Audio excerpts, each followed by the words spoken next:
syukur itu lebih sering menghadirkan kebahagiaan. Nah, sekarang yang kurang dalam kehidupan itu seringkali adalah kebahagiaan. Dan kebahagiaan itu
diharapkan bahagia dalam hidupnya, walaupun belum tentu sukses.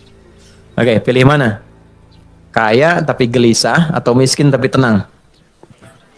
Kaya tapi tenang. Oke. Oh ya, ya. Ya, yang malu-malu jawab pengen sebetulnya kan? Oke, nah Allah tuh maha tahu. Jadi nggak harus ditanya, Allah tuh maha tahu. Sebelum dijawab sudah diharapan, sebelum mimpi sudah dibangunkan. Makanya Allah bangunkan kita dari mimpi, naikkan harapan jadi kenyataan. Diingatkanlah 5 kali dalam sehari, ya kan? Padahal mandi aja 2 kali kan, makan 3 kali. Tapi untuk sukses dan bahagia 5 kali diingetin. Gabungan 2 ini disebut falah namanya. Dan ini pengingat ini 5 kali ini tidak pernah berhenti dalam 24 jam. Diperdengarkan di telinga kita. Telinga bahasa Arabnya itu udhun. Jamaknya karena banyak yang punya telinga dijamakkan adzan. Adzan. Kenapa adzan disebut adzan? Karena inilah satu-satunya panggilan di muka bumi yang didengar oleh orang yang masih punya telinga dan pendengaran. Itulah rahasianya kenapa waktu adzan itu ada perbedaan di setiap tempat. Coba kita sekarang di Tanah Kusir misalnya kan, geser dikit Tanah Abang. Beda kan waktunya kan? Terus Tanah Abang yang di Jakarta dengan Tanah Abang yang di Palembang beda waktu kan? Palembang ada Tanah Abang juga kan? Beda. Terus kalau kita riset, itu semua tempat di bumi waktunya memiliki waktu khusus untuk adzan. Setiap tempat berbeda karena Allah mengizinkan lafaz adzan terdengar selama 24 jam di semua tempat. Dan cuma ini, di mana ada agama yang punya panggilan kesuksesan, kebahagiaan, panggilan ritual, intelektual, fisikal sekaligus diingatkan 24 jam dalam sehari. Dan ini pasti bukan buatan manusia, karena nggak ada satupun manusia membuat sebuah panggilan seperti ini. Mustahil. Nah, ini menunjukkan satu-satunya kebenaran risalah Islam. Tapi poinnya adalah substansinya bukan karena azannya. Allahu Akbar, Allahu Akbar. Oh, sholat nih. Ya. Poinnya bukan itunya. Sholat itu wasilahnya. Dari kata silah, terkoneksi dengan kuat yang tak terpisahkan. Kita kumpul sekarang, sifatnya disebut silah. Substansinya rahmat, kasih sayang, berbagi, ya. Digabungkan silah dengan rahmat jadi silaturahim. Silah itu artinya hubungan pertemuan yang menghubungkan sifat kasih yang dalam sehingga ketika berpisah itu masih ingat. bukan saat kumpul. Ya, Mas Dude ketemu Mas Baim sekarang, nyapa, senyum, wajar orangnya ada. Itu belum silaturahim. Nanti ketika terpisah masih ingat tuh. Masih mengingatkan, masih WA, masih doain. Ya, masih punya harapan yang bagus, gitu kan? Nah, itu namanya silaturahim. Jadi silaturahim itu nampaknya bukan saat kumpulnya, saat pisahnya. Nah, pertemuan ini melatih kita mengeluarkan aura-aura kebaikan yang terbawa saat kita berpisah. Itu poinnya.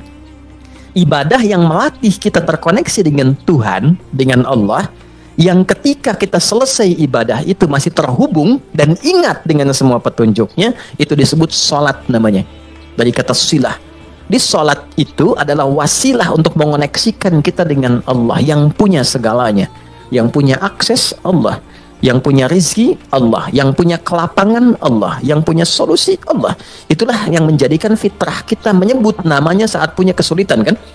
Oke, saya sulit, saya telepon si Fulan, saya miss call si Fulan, nggak terangkat, walaupun saya sering telepon dia, WA dia, bikin status tentang dia. Ketika punya kesulitan dia nggak jawab. Yang terakhir harapannya siapa? Ya, miss call saya terhadap Allah, khairai yarah, may ya'mal mithqala dzarratin khairai yarah. Maka diberikan, ya Allah, gimana cara saya terkoneksi dengan Engkau? Allah ajarkan lewat sholat. Nah, sholat itu hakikatnya adalah wasilah yang mengantarkan kita pada pemberian Allah. Pemberian itu 5 nanti. Makanya sholatnya kenapa 5 waktu? Karena 5 ini yang kita butuhkan dalam kehidupan. Dan puncak yang 5 ini adalah falah. Falah. Ketenangan kita butuh, kan? Makanya di rumah tangga kan yang pertama tenang dulu, sakinah. Mawadah tuh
karena di dalamnya ada amalan pokok sholat.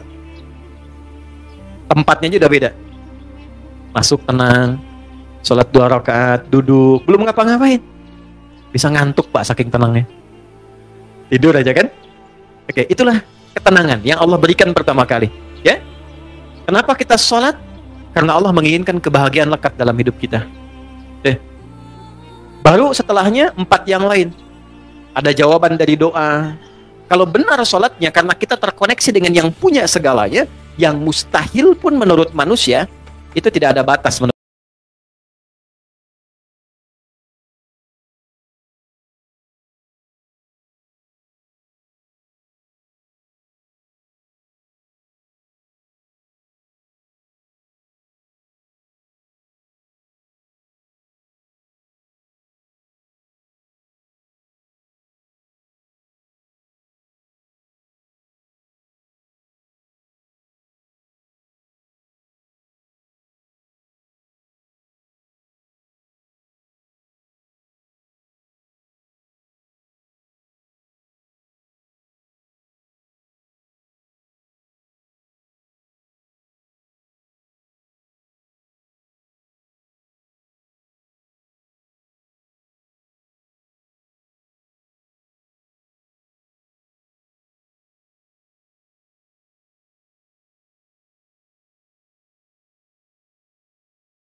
Rabbi habli.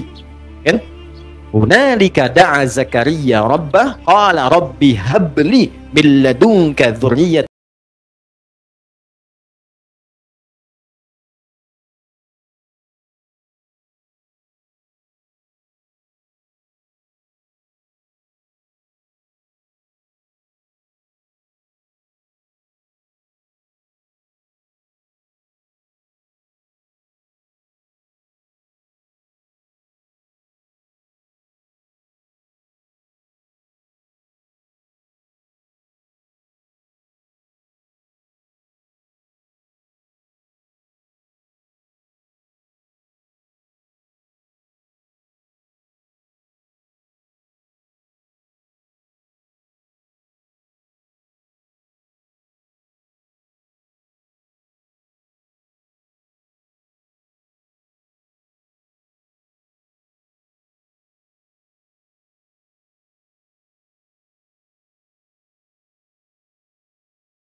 Akhirat ke dunia, maka merendahkan akhirat dengan dunia.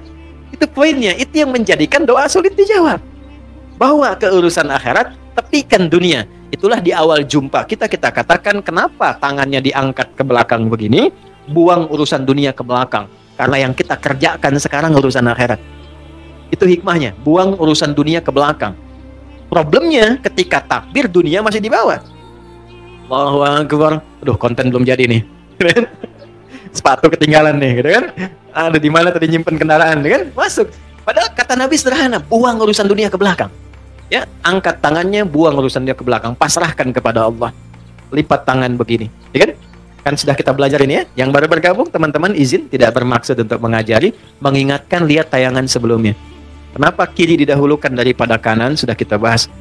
Kiri gambaran hal yang kadang-kadang visualisasikan atau digambarkan hal yang kurang baik. Aliran kiri, tangan kiri, pekerjaan kiri kadang kurang bagus kan ya gambarannya. Maka kanan gambaran yang baik. Asal sholat itu asalnya begini. Tidak bersedekap. Terjadilah satu peristiwa, seseorang pernah berbuat salah. Kesalahannya fatal. Lalu ia datang mengadu pada Nabi untuk konsultasi. Ya Nabi, hukum saya sekarang daripada saya malu dihukum Allah di akhirat. Sahabat itu dulu begitu. Saya pengen selesai di dunia, nggak mau dibuka di akhirat. Karena kalau di dunia ditutup, viral di akhirat itu lebih banyak. Semua dibuka kan? Semua. Sekarang mau ditutup bagaimana? Yang tahu mungkin kita pribadi, teman dekat. Tapi di akhirat semua tahu. Oh gitu Adi Hidayat. Kelihatannya baik. Ini dibuka satu-satu. Diperlihatkan. Ya, yang baik, yang buruk dibuka. Makanya visi sahabat, saya tidak mau di akhirat dibuka karena viralnya makin luas. Pengen diselesaikan di dunia. Jadi ketika Nabi akan sholat, datanglah orang sahabat ini, tidak disebutkan namanya. Kalau tidak disebutkan, perhatikan rumusnya ya, di tafsir, Quran dan hadis, kalau ada kejadian, tidak disebutkan siapa orangnya, kapan kejadiannya,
akumulasinya disebut dengan falah. Ini yang diperdengarkan 5 kali dalam sehari. Jadi ketika muadzin memperdengarkan hayya 'alas shalah, hayya 'alas shalah, Anda tanya kenapa sih mesti salat? Itu sebelum bertanya, Allah langsung jawab lewat suara muadzin itu. Hayya 'alal falah. Supaya engkau bahagia. Supaya engkau sukses. Supaya engkau tenang hidupnya. Di kehidupan pribadimu, rumah tanggamu, di kehidupan sosialmu, pekerjaanmu.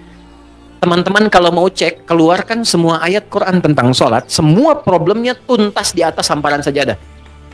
Ya, teman-teman yang perempuan pernah dengar Nabi Yakub nggak? Masalahnya dengan anak kan? 12 anak, kasus Yusuf kan? Itu ditumpahkannya di mana? Lihat Quran surah 12 ayat 86 itu. Di atas sajadah. Innama ashku bathi wa huzni ilallah. Aku tuh kalau punya masalah sedikit pun, yang aku tumpahkan, curhatnya, share-nya, tumpahkan di atas sajadahku, kata Nabi Yakub alaihissalam. Jadi begitu ditumpahkan, minimal ketenangan ada, walaupun solusi belum datang. Gak percaya silakan ya. Punya proyek misalnya kan, belum jadi nih. Ada tantangan, ada problem. Bawa lewat sholat, tumpahkan di atas sajadah. Begitu keluar air mata, ketenangan tiba. Di tenang itu mahal, walaupun proyeknya belum tuntas, tapi ketenangan ada. Nah, dengan tenang itu ada kejernihan berpikir, kadang-kadang muncul ide baru dengan proyek yang baru yang menutup apa yang telah kita resapi sebelumnya. Ya. Di rumah tangga juga begitu. Kalau ada masalah, curhatnya Allah sudah bentangkan di Quran. Curhatkan kepadaku. Itu bahasa Quran. Karena yang paling aman itu yang ini. Yang menguasai kita. Tumpahkan ke sini. Minimal kalau belum datang solusi, ada ketenangan. Jadi lebih damai. Nanti kalau sudah damai, ditutup masalahnya dengan kita, walaupun belum selesai dengan orang lain. Tapi kita sudah tenang. Jadi kalau muncul masalah baru, sudah ada perisainya. Sudah tenang, sudah enak, sudah damai. Nanti solusi pelan-pelan akan dituntun. Jelas? Halo, kenapa sedih begini? Baik ya, nah, ini poinnya. Nah, pertanyaannya adalah, apakah semua orang yang sholat sudah mendapatkan poin ini?